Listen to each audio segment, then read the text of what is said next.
CBAM is the world's first carbon border tax, soon to be fully implemented in the EU.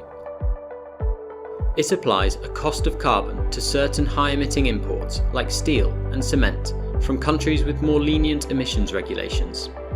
This should prevent imports from undercutting the EU's carbon objectives. We're currently in the initial transitional phase, but CBAM will start taking effect from 2026. The big question for procurement teams is about strategic sourcing. If the cost of imports is now similar to the cost of equivalent goods from the EU, where is it best to source our materials from?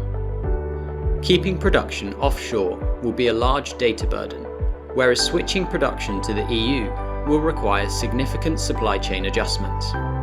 Equally, procurement may look at alternative mitigation plans, like changing product specs.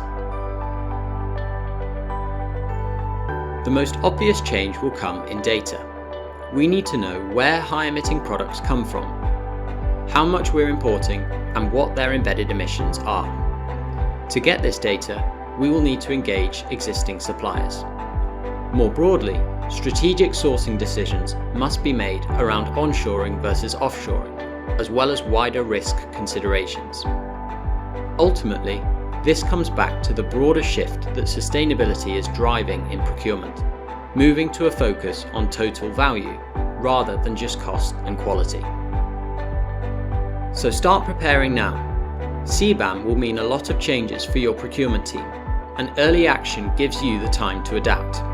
If you're not sure where to start or how to make the changes, feel free to get in touch with us at Efficio.